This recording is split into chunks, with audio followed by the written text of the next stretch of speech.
Bu, Pak, saya ingin cari tahu lebih jauh tentang proteksi atau pengamanan terhadap tanaman, pangan, atau hortikultura. Apakah saya datang di tempat yang tepat? Ya, ini memang kantornya dari Dinas Pertanian Tanaman Pangan yang merupakan UPTD-nya, di mana kami di sini tupoksi kami adalah bagaimana melakukan pengamatan, peramalan, dan pengendalian OPT. Dan ini memang sudah kantor yang cukup bagus. Baik, boleh saya diajak berkeliling untuk cari tahu lebih jauh tentang bagaimana pekerjaan di sini? Bisa. Boleh. Kebetulan kami punya ada beberapa tempat yang mungkin Bapak yang mau lihat kegiatan kami. Ada ini kebetulan ada Pak Sirajudin. Pak Sirajudin. Iya, Pak Sirajudin yang akan menemani Bapak atau adik ini kami menemani juga. Ini bisa diantar untuk keliling-keliling lihat kami punya laboratorium Agensi Hayati.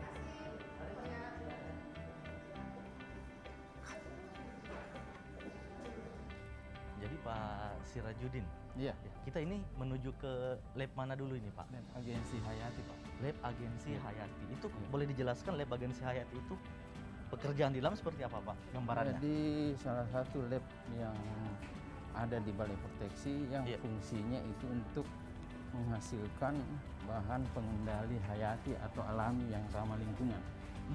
Iya. Jadi OPT itu ada yang bisa dikendalikan dengan pestisida, ada yang dengan yang produk itu. Jadi lab Agensi Hayati khusus mengendalikan memakai produk yang mengendalikan pakai alami. Oh, di situ poinnya Pak ya? Iya. Di sini produknya semuanya alami. Ramah lingkungan, ya. Ramah lingkungan dan juga alami.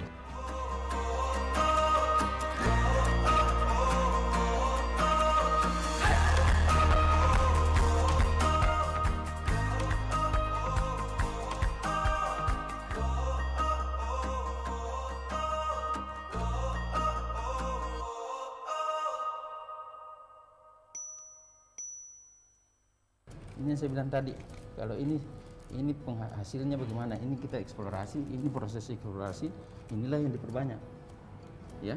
Kemudian ada Bacillus thuringiensis dari bahan bakteri. Ini yang bakteri ya Pak? Iya, bakteri. Ini berupa cairan.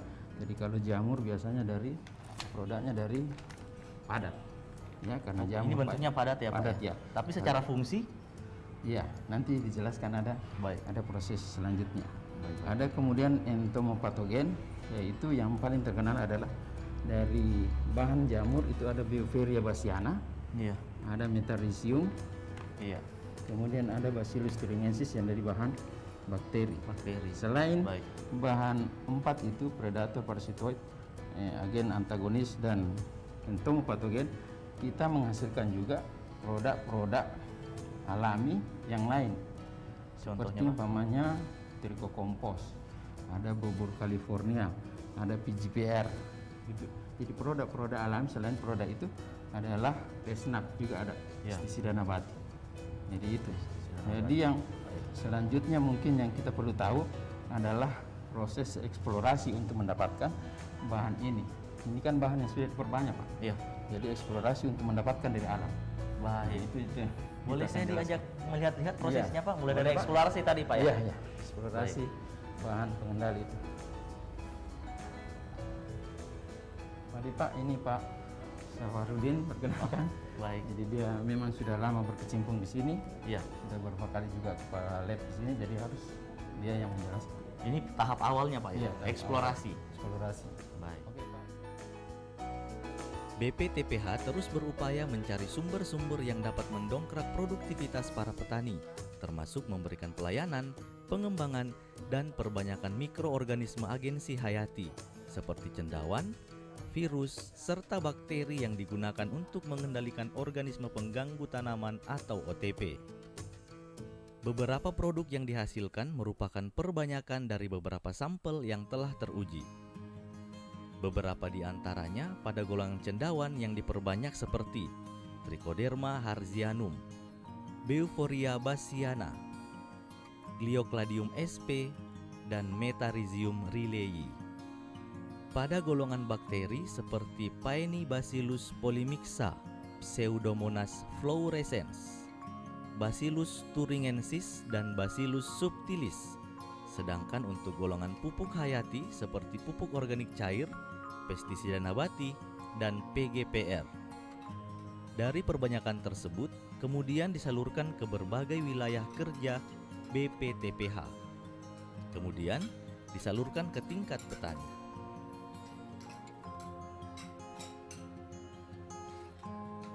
Dalam mengendalikan OPT dilakukan dengan tetap mempertahankan kelestarian lingkungan.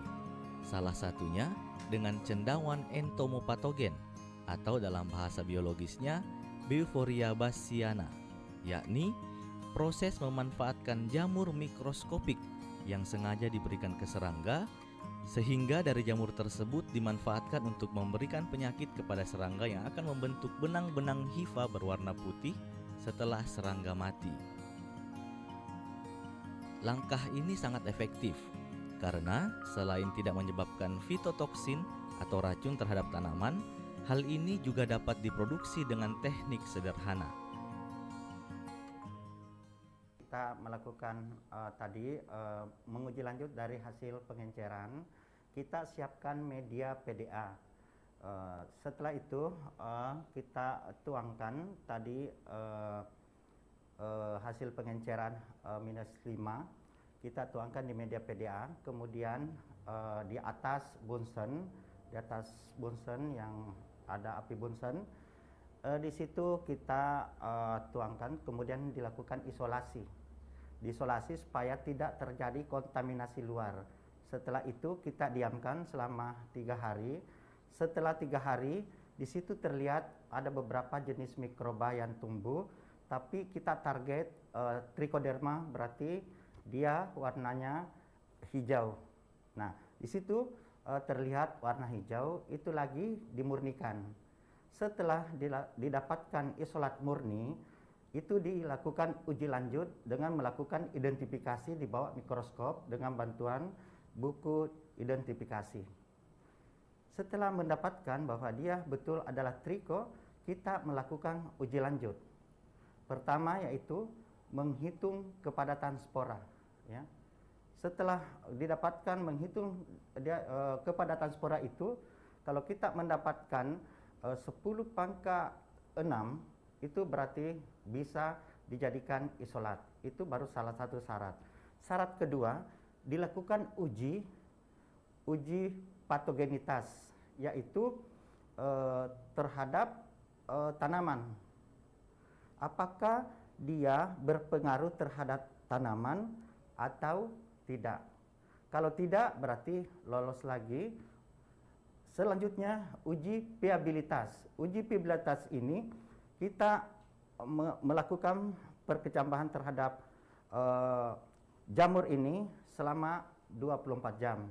Kalau dia bisa tumbuh sekitar 60%, berarti lulus uji lagi. Dan selanjutnya kita melakukan uji antagonis. Di situ kita menguji antara trichoderma dengan fusarium oxysporum di dalam cawan Petri. Kalau di situ terjadi penghambatan di atas 50%, bahwa trichoderma ini lolos lagi. Dan uji terakhir adalah uji efektivitas pada pertanaman.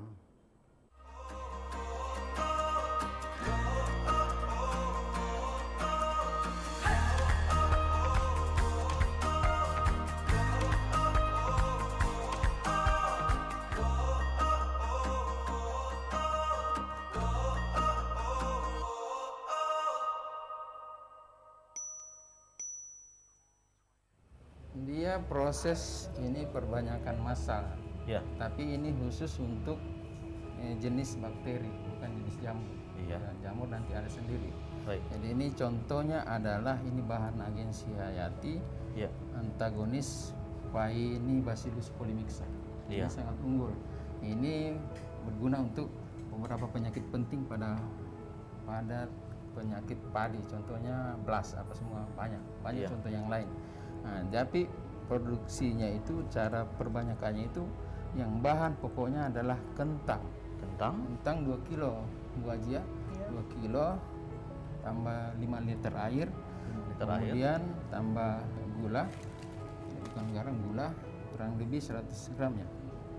100 gram kasih masuk, terus dipanaskan sampai dia mendidih. Iya. Setelah mendidih dan didinginkan, kemudian dikasih masuk hasil tadi isolat ini namanya isolat. Oh, hasil yang tadi, Pak? Iya. Oh, iya. Isolat ini yang dikasih masuk yang kurang lebih untuk 5 liter itu. Kemudian setelah dikasih masuk ini maka akan difermentasi di namanya fermentor.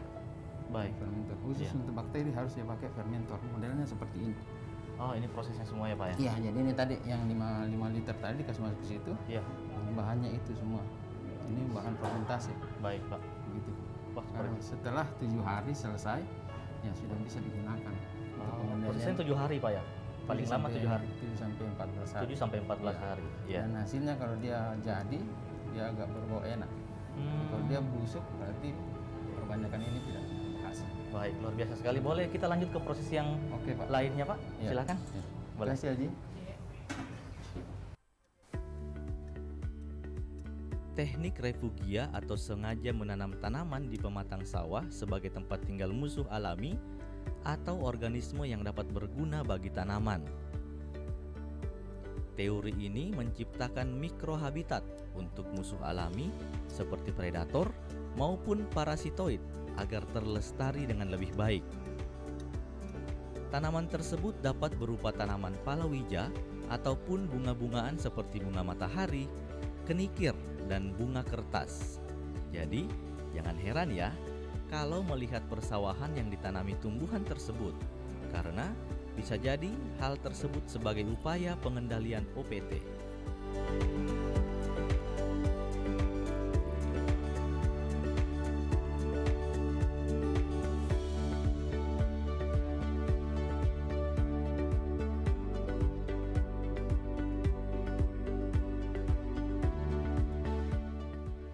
Untuk membuktikan kandungan unsur hara lebih tinggi atau lebih bagus, dia akan sinarnya lebih terang, jadi itu membuktikan itu bagus untuk pertumbuhan dan produksi tanaman. Jadi oke, ini air mineral, kalau misalkan air mineral ini tidak akan menyala, dan tidak mempunyai kandungan hara apapun. Nah ini NPK atau pupuk kimia. Nah ini sebenarnya lebih terang, ini bagus untuk tanaman tapi tidak sehat untuk tanaman. Nah sebenarnya ini bisa digantikan dengan bahan-bahan alami seperti misalkan kayak buah matang, ini dia, kulit telur,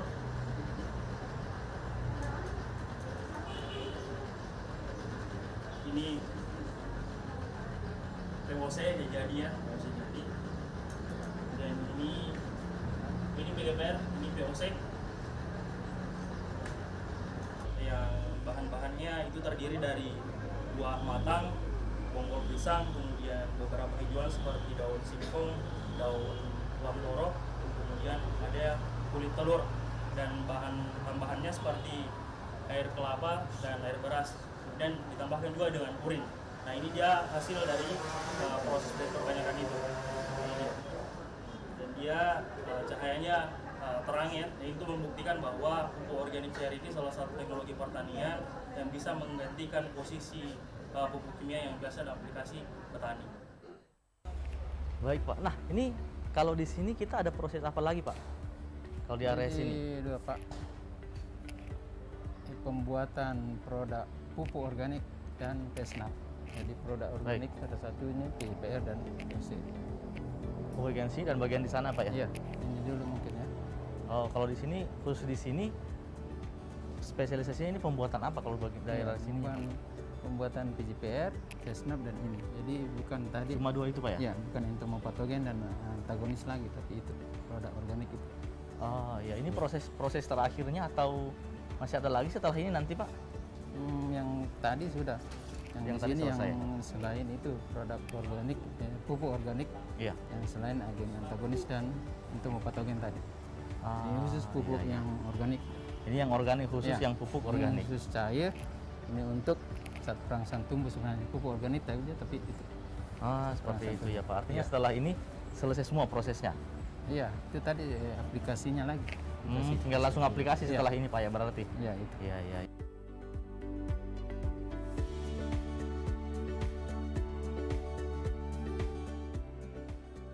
Pemanfaatan limbah dapur sebagai pengganti pupuk kimia dinilai sebagai tindakan jitu untuk menekan para petani untuk tidak lagi menggunakan bahan kimia yang dapat berdampak pada perolehan hasil panen. Sampah dapur yang diolah seperti sayur-sayuran atau buah-buahan difermentasi sehingga menghasilkan cairan yang disebut mol atau mikroorganisme lokal. Pada larutan mol ini, di dalamnya terkandung unsur hara mikro dan makrobakteri yang dapat berfungsi sebagai perombak bahan organik, layaknya fungsi dari pupuk kimia. Oleh sebab itu, langkah ini diharapkan dapat menekan penggunaan pupuk kimia di lingkungan petani.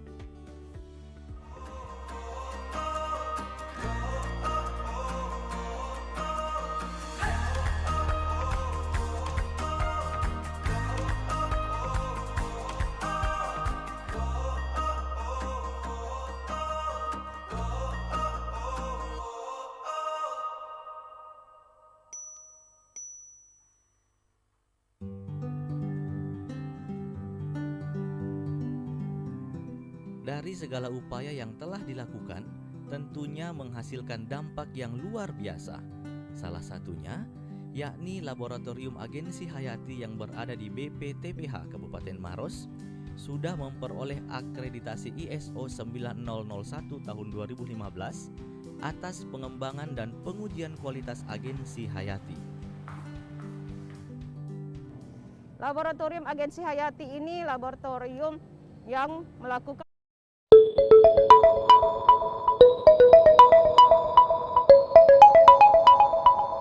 eksplorasi dan mengidentifikasi agensi yang Diharapkan dapat menekan penggunaan pupuk kimia di lingkungan petani.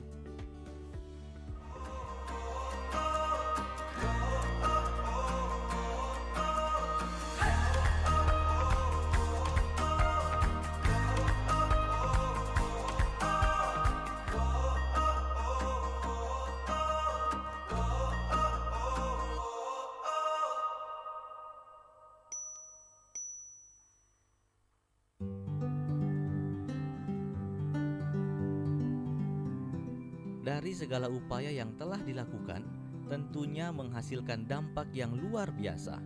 Salah satunya, yakni Laboratorium Agensi Hayati yang berada di BPTPH Kabupaten Maros, sudah memperoleh akreditasi ISO 9001 tahun 2015 atas pengembangan dan pengujian kualitas agensi hayati.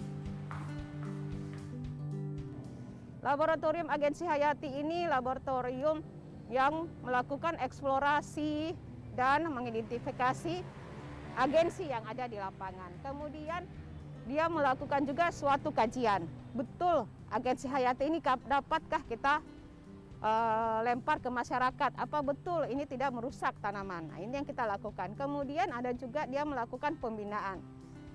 Saya katakan melakukan pembinaan karena kita ini ingin membuat suatu pos pelayanan agensi hayati.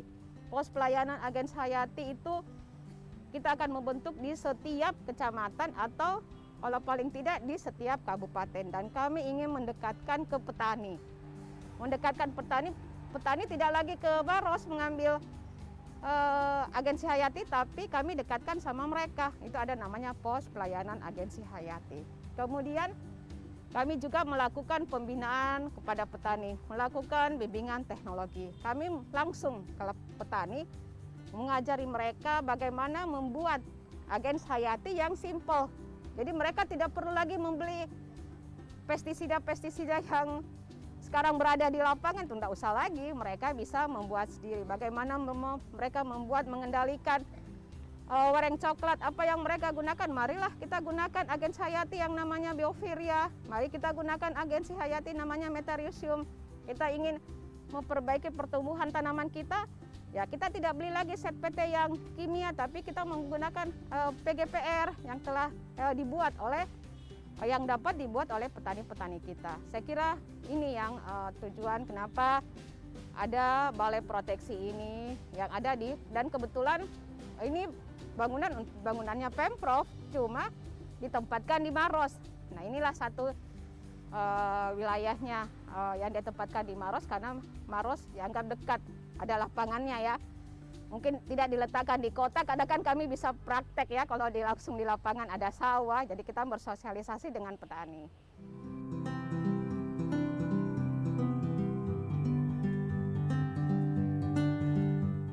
Agensi Hayati ke depan diharapkan betul-betul dapat disosialisasikan dengan baik hingga ke tingkat petani, yang akhirnya para petani dapat bermigrasi untuk tidak lagi menggunakan bahan kimia dalam mengendalikan organisme pengganggu tanaman. Karena dalam hasil beberapa penelitian membuktikan bahwa penggunaan bahan kimia dapat menghasilkan residu zat-zat kimia yang tentunya dapat berdampak negatif terhadap lahan garapan.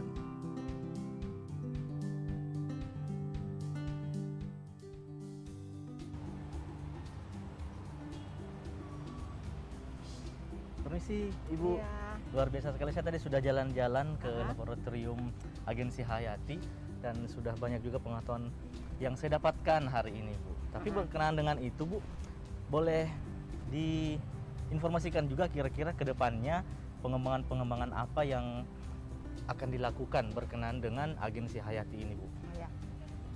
Memang ya Agensi Hayati pengembangan kami ini ke depannya kami akan mencoba menambah pos pelayanan Agensi Hayati. Artinya Baik. kami tidak akan di sini saja stay-nya. Kami tidak akan siapkan di laboratorium sini saja, tapi kami akan mengembangkan di beberapa kabupaten. Jadi pos pelayanan Agensi Hayati ini kami akan dekatkan ke petani kita. Ya. Kami tidak cuma bukan kami, tapi nanti dia dekat sama petani. Artinya kami ingin memberikan petani ilmu yang ada di kami di sini. Baik. Dan itu aplikasinya kan yang petani yang menggunakan ini adalah petani kita, Ya, bukan benar. kita kan. Iya, Bu. Jadi saya mau menyerahkan kepada petani bagaimana dia memanfaatkan Agensi Hayati ini. Luar Ini biasa. yang kami- Jadi tidak hanya di satu lokasi ya, Bu. Harapannya semua Kabupaten. petani nanti bisa teredukasi Iya, dengan betul. adanya produk dari Agensi Hayati ini. Iya, betul sekali.